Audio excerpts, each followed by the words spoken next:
Hi, everyone, and welcome to today's sales seminar for retail. Today, we're going to talk about how we can build impulse displays to capture additional retail sales. My name is Hannah, and just like you, I've worked in garden centers and greenhouses creating retail displays. So whether you're skilled at displays or one of those people that find it just a complete headache, I'm on a mission to help you breathe a fresh new look into your store's displays. So let's get started. Why do we impulse buy when we are out shopping? We are all consumers and we impulse buy all the time, whether we realize it or not. Well, what is impulse buying? Impulse buying, by definition, is the buying of goods without planning to do so in advance as a result of a sudden whim or impulse. So why do impulse sales matter to the garden center, and how can we implement this strategy in our operations? Building impulse displays to capture retail sales doesn't have to be hard. And today we're going to take a look at reimagining a multitude of ways that we can capture those sales at our garden centers. We'll take a look at cross-selling within our plant displays. We'll take a look at the checkout location, and we'll look at how we can beef up that area or take a fresh look at how we can implement impulse sales nearby. And lastly, we'll dip our toes in social media and look at ways to stay connected with our customers while they're not in our store and create those impulse garden center trips. Let's talk about cross-selling within our plant displays. As independent garden centers, we want to sell the success and complete package with our plants. When we think about cross-selling within our plant displays, I don't want you to get overwhelmed or carried away with a multitude of products that you have in your store. But what I want you to do is focus on the 4 essential needs on the screen here that plants have to survive and thrive at our gardeners' homes. By cross-selling any of these 4 items that plants need, we can create impulse sales opportunities. For example, on the screen here, our customers might be out shopping for plants, but they're not thinking about the plant's food and fertilizer needs. But when we see a sign like "Plants need food too" and a strategically placed display of plant food nearby, we cause the customer to stop and think. Do I buy? Do I not buy? I want healthy plants. Plants need food too. So by strategically placing these essential needs nearby, we can increase the likeliness of our customers adding any of these essential needs to their carts. Remember, don't overlook the convenient positioning of products that plants need, and in doing so, we create value within our displays for our customers. So let's talk about a few other ways we can implement the cross-selling method this coming season. Let's take a look at cross-selling soil and food. Here are 2 great examples of how garden centers have paired the correct solutions with the plants we're selling. For example, in our succulent and houseplant cactus area, incorporating cactus mix and cactus fertilizer. We could also take this a step further and incorporate an end cap into our garden center. As our customers are entering into their journey through our greenhouse, we're subtly reminding them that there are soil needs as well as fertilizer needs. I want you to take a step further and reimagine either one of these displays in your greenhouse, whether it's your houseplant or succulent section, or maybe your popular annual house. Think about the most trafficked area of your greenhouse Which area do your customers tend to walk first? On this slide, we are going to talk about cross-selling within our plant displays in regards to protection. We know as gardeners and independent garden centers that the inevitable part of gardening are pests and disease. We compare the best solutions that we recommend at our garden center within plant displays to give our customers the best chance to fight those pests and disease. Remember, our customers who are out plant shopping, they're not necessarily thinking of those essential needs that plants have. We can see here in these images that we are cross-selling within a houseplant greenhouse or outside in our vegetables. We're offering the top pest solutions and disease solutions for these particular crops. Another item for protection could be netting for fruiting shrubs or trees. Another item could be repellents. Whichever way you choose to feature your protection items, make sure to incorporate them into your plant displays. Lastly, let's talk about cross-selling our watering needs within our plant displays. Every plant needs water, and I've seen many greenhouse garden center customers of Griffin's get very creative incorporating their watering cans within their plant displays by utilizing extension hooks. This could simply be, in our first image, you can see there's a grouping gathered on those extension hooks. And then in our middle image, we can see that there are those smaller size watering cans for those indoor houseplant and indoor watering jobs. This is a great way to subtly remind your customers as they're shopping that plants need water. One of my favorite images is this last one with the Dram hand watering tool display. Remember, when customers are out shopping for their annuals or their plants in general, people are not readily thinking about those watering needs. By strategically placing a display like this as an end cap in your annual greenhouse, you are going to pick up those impulse sales opportunities, because how can anyone resist walking by this end cap and seeing their watering tool in their favorite color? Next up is the checkout location. Next to the checkout or register area, this is the most trafficked area of your store besides your front entrance. So how can we look at ways to implement those impulse sales opportunities at the register? At the checkout location, some of our most successful retail garden centers take the time to ask the questions: do you have what you need for soils or fertilizers?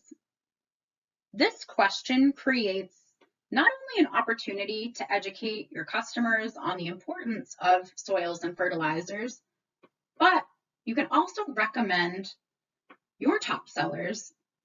And by strategically placing your top selling fertilizers, soils, and amendments near the checkout location or at the checkout location, we can capture those impulse sales by asking the questions. When we ask these questions, customers realize in the moment that they don't have to walk across the store for the solution they need, and they're much more apt to add it to their cart in that moment, which means another sale for you.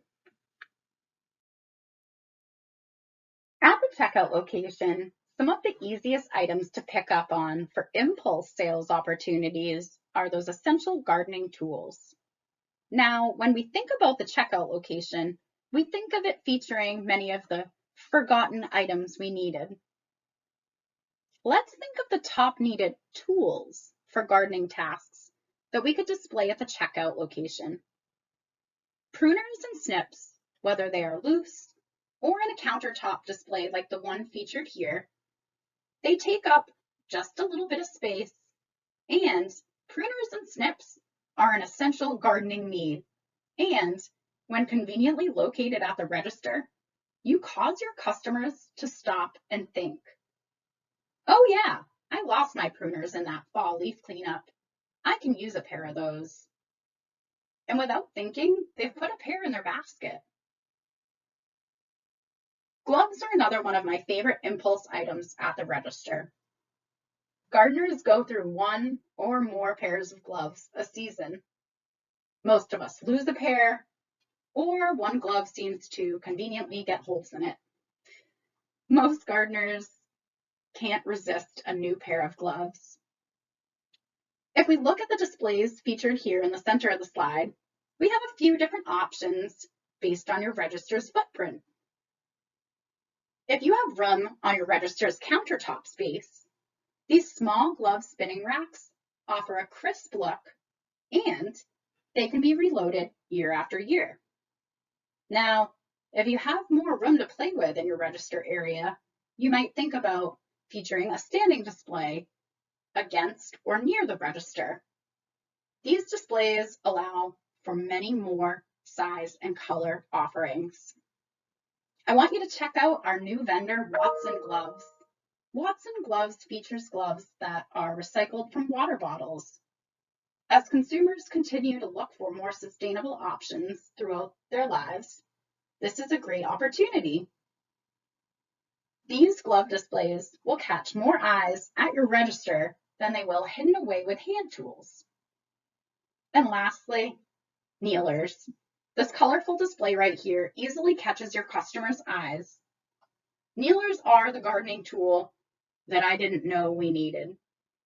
Now, gardening can be tough on the knees, and many gardeners rejoice at the sight and the price of tools like these kneeling pads at the register.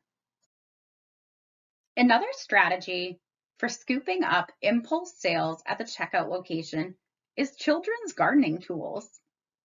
I love this quote here from Market Business News. Standing next to many adults are their backup impulse buyers, their children. Nobody's desire for instant gratification is stronger than that of a child. Displays like the ones that are featured here are great ways to get kids off the screens and back into nature with tools that are made just for them. As young families look for activities to do together, this display gives kids something special of their own to use and get in on the family fun outside.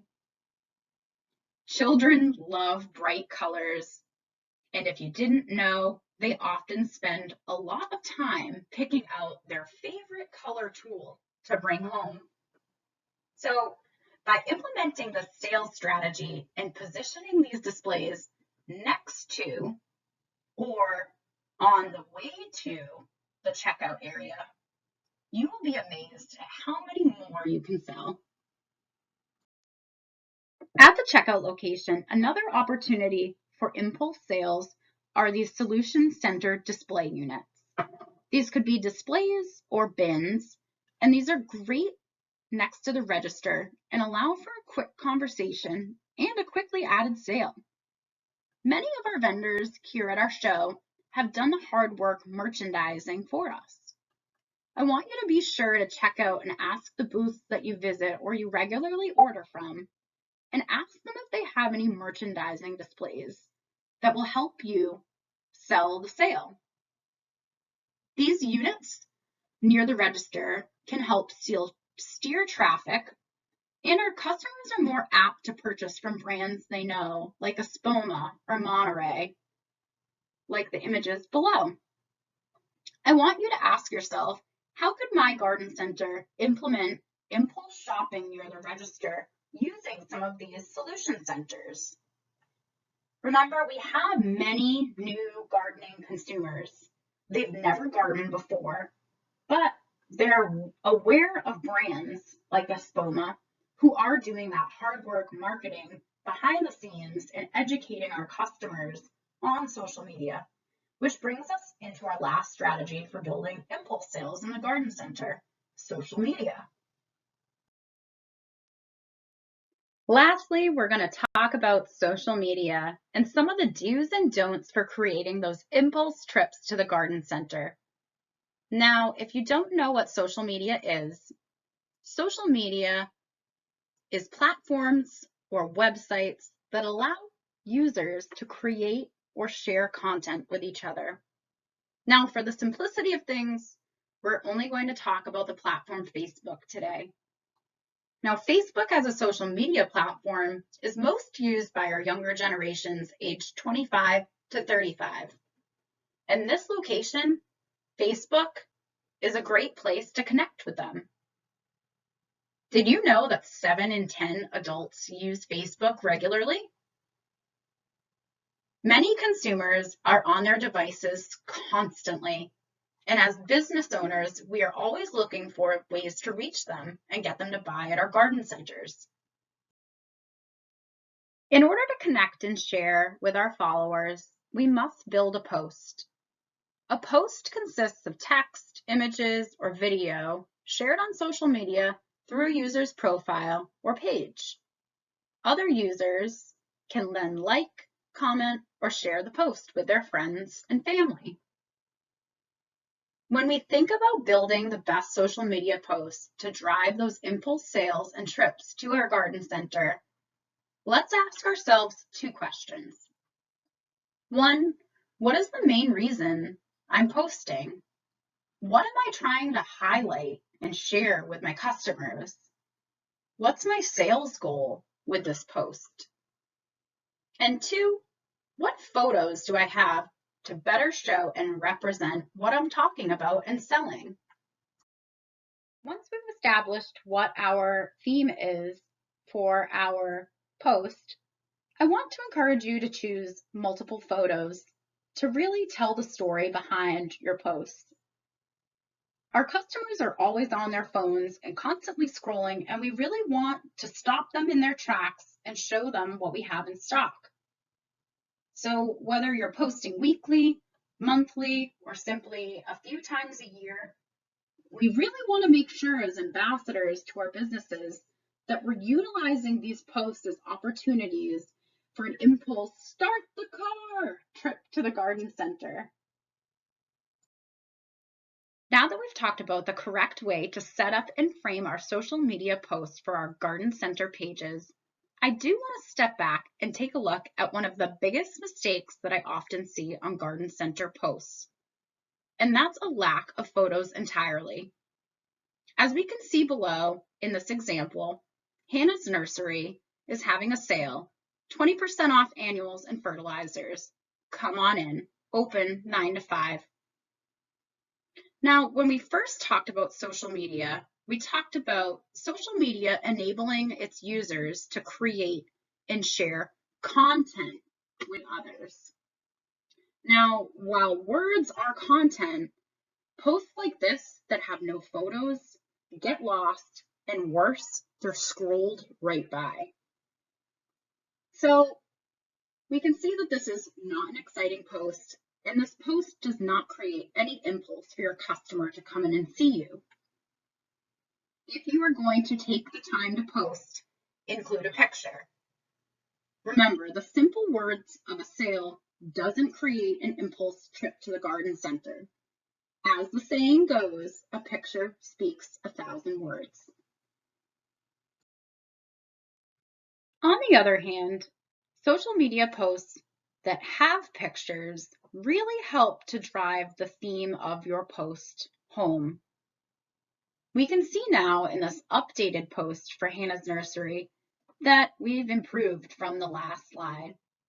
Not only have we added images, but we've beefed up our theme of our conversation. We're saying, hurry on in, 20% off annuals and fertilizers. We have your favorite Espoma fertilizers to keep your plants fueled. Come in to see our full selection of ceramic pots ready for you to plant in. By highlighting other areas of our greenhouse, this is a great way to intertwine other areas and show your customers the breadth of the product that you have in stock. Customers are craving information from us, their independent garden center. And whether they are a new or existing gardener that follows your pages, they want to see what's new, what's blooming now, a full greenhouse shot of all of your hanging baskets, or maybe your staff's pick of the week. These are all ways that we can post with photos and create more impulse retail sales and trips to the garden center. Lastly, for social media, we're going to talk about turning pain points into posts. And by pain points, I mean, if you've worked in a nursery, greenhouse, or garden center, you know that there are those times of the year that everyone gets the same problem. And what I want us to do is use this as an opportunity to highlight impulse sales. Whether it's budworm, aphids, blossom end rot, remember, you as the independent garden center have the solutions for your customers and their plants. On our left-hand side, I have some ideas for particular pain points. Watering your plants and the importance of it. Aphids, everyone gets them. Blossom end rot on tomatoes, another highly talked about conversation on social media this season. Keeping critters at bay, another hot topic this year. And maybe picking the best soil for planting. Soils can be confusing to our new gardeners. So let's take a look at this example here from Hannah's nursery and how we're turning a pain point of budworm into an impulse sales opportunity and turning the pain point into a post with content to share with our followers. In our example, Hannah's nursery says, budworm got your blooms down. Budworm can make your blooms disappear or look chewed up. Stop in for the solution. While you're here, take a stroll through our greenhouse. We have two images that show our recommended solution, BT for budworm, and our full selection of control solution options. We've even taken this a step further and included a full image of the array of the products that we have in our greenhouse for you to come in and see. This is a great post. We've talked about a lot today in this jam-packed seminar on building the best displays for those impulse sales opportunities. We've talked about cross-selling within our plant displays with the essential plant needs like food, soil, water, and protection. We took a look at the checkout location and how we can implement convenience items like gloves or pruners. We also looked at asking the questions like, do you have all your fertilizer and soil needs? We also took a look at social media and how to build the best posts to drive impulse trips to the garden center. Let's now take a look at some ideas for implementing these strategies back at home. Gather your team, whether it's a rainy day or a long lunch. Talk about what you learned today. Talk about what you learned this year. Ask your employees, what ideas do they have for cross-selling within your most trafficked plant displays? Tell your team that you're looking to bring a fresh look to your store's displays. Is there anyone on the team that would want to be in charge of making sure our displays always look their best? Ask your team, what are the most popular tools for gardening that you could implement at your checkout location? Ask your team, who would want to be part of the garden center's photo content crew? Create a photo content crew.